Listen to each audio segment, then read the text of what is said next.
112 দিনে 10টি টেস্ট খেলবে ভারত। টেস্ট বিশ্বকাপের ফাইনালে উঠতে কটি জিততে হবে রোহিতদের? টানা তৃতীয় ফাইনালে হাতছানি ভারতের সামনে।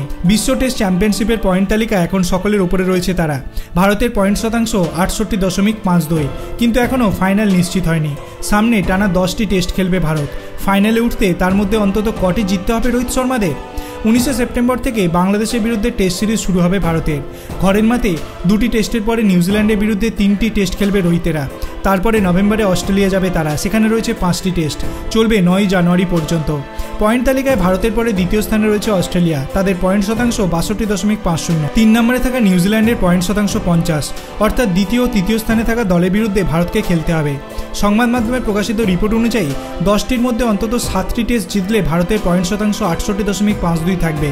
সেই ক্ষেত্রে তাদের ফাইনাল খেলা নিশ্চিত। 7টি টেস্ট জিততে সমস্যা হওয়া উচিত নয় ভারতের, কারণ বাংলাদেশ ও নিউজিল্যান্ডের বিরুদ্ধে 5টি টেস্ট ঘরের মাঠে খেলবে তারা। অস্ট্রেলিয়ায় গিয়ে গত 2বার সিরিজ জিতেছে তারা, তাই 7টি টেস্ট জিততেই পারে ভারত। কিন্তু কোনো কারণে 7টি টেস্ট জিততে না পারলে পয়েন্ট শতাংশ 60-এর বেশি রাখতে অন্তত 5টি টেস্টে জয় এবং 1টি টেস্ট ড্র করতে হবে রোহিতদের। তাহলে দ্বিতীয় স্থান থেকে ফাইনাল খেলতে পারবে ভারত। দ্বিতীয় স্থানে থাকা অস্ট্রেলিয়া 7টি টেস্ট বাকি। পয়েন্ট শতাংশ 60-এর উপরে রাখতে প্যাট কামিন্সদের 4টি টেস্ট জয় বা 3টি জয় ও 1টি ড্র দরকার। নিউজিল্যান্ডের বাকি 8টি টেস্টের মধ্যে 6টিতে জয় বা 5টি জয় ও 1টি ড্র দরকার, তবে তাদের পয়েন্ট শতাংশ 60-এর বেশি হবে। তবে নিউজিল্যান্ডের 8টি টেস্টের মধ্যে 5টি উপমহাদেশে রয়েছে।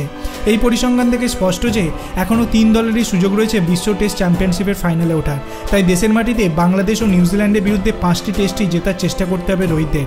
তেমনটা হলে অস্ট্রেলিয়া সিরিজের আগে ফাইনাল অনেকটা নিশ্চিত হয়ে যাবে তাদের। আপনার কি মনে হয়, ভারত কি 2025 সালেও বিশ্ব টেস্ট চ্যাম্পিয়নশিপের ফাইনাল খেলবে? আপনার অভিমত আপনি কমেন্ট সেকশনে জানাতে পারেন। ভিডিওটি ভালো লাগলে লাইক করবেন, চ্যানেলটিকে সাবস্ক্রাইব করতে ভুলবেন না। ধন্যবাদ।